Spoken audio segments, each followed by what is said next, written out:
Ay, tingnan mo to. Ano ang dextrose mo? Hindi talaga naman. Sige ka. Sit down properly. Ay! Lagot ka! Nak! Lagot.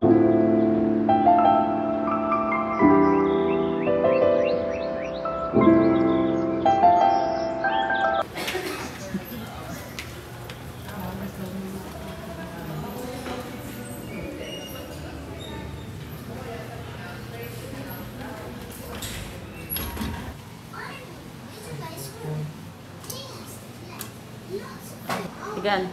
Tigan. Okay? Oh, what? What did you...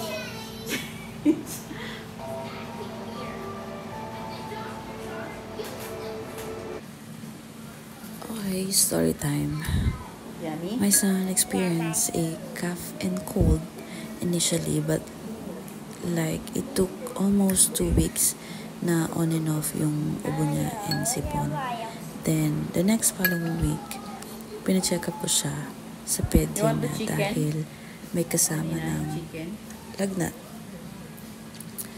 2 days nang may lagnat, saka namin siya pina-check up. Kasi baka kung ano na. Then, naresetahan siya ng pedya, we went home, and that day, still on and off pa din yung lagnat niya. Then, come Friday, we went to his pedya for follow-up schedule. Then, bago yun, nagpa-request siya ng laboratory. And then, when we went,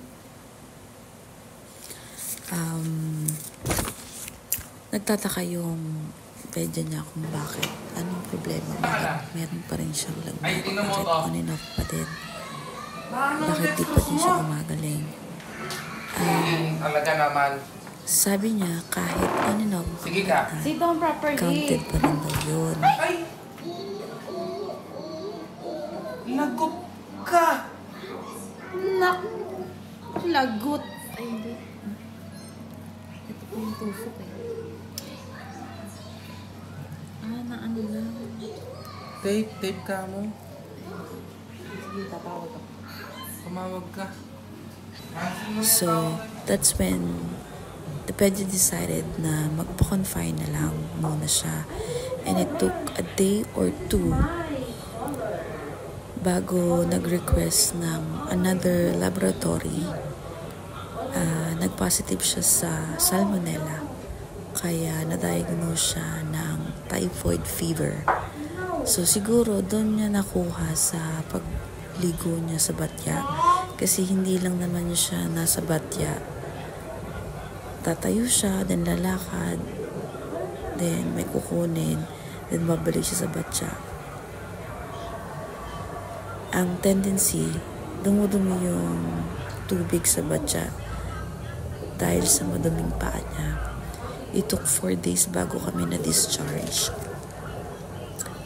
Although it's his first time na ma-hospital, I would like to, remind all the parents or mommy or daddy na huwag nyo nang paabutin yung lagnat nila more than 2 days dahil may possibility talaga na baka dengue or yun nga, baka typhoid fever, ganyan.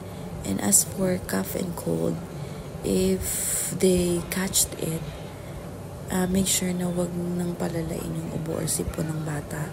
I know there are few parents na nagpapahilot or kung ano-ano mga Vaporub na binibili, but let's face the reality. The only solution to get rid of it is the antibiotic. But there's nothing wrong if you're using herbal medicine or home remedy. I do that myself for my family. But we need to make sure na meron tayong, sense of urgency na kung kailan dapat na natin silang dalhin sa doktor or sa ospital.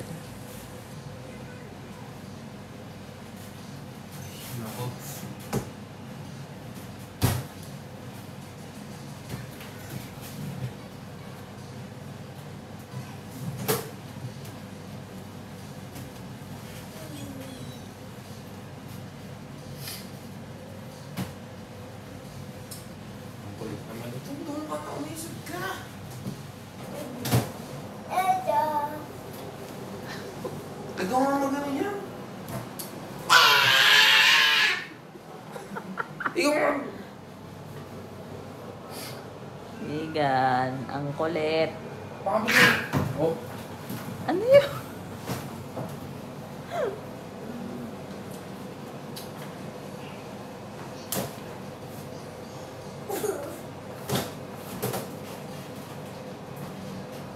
Mag-suggest sa doktor. Dok, pwede na kami umuwi bukas. Hey, sit down doon. Doon ka mag-tomater.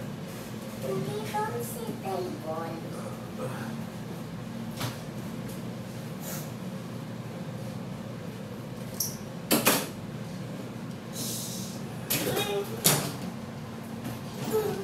Suggest mo kay Dok. Dok, pwede na kami umuwi bukas kasi sobrang kulit ng anak ko. Kaya nga. Hindi pwede patagalin yan dito. Sabay ko tayo sa mga aparato.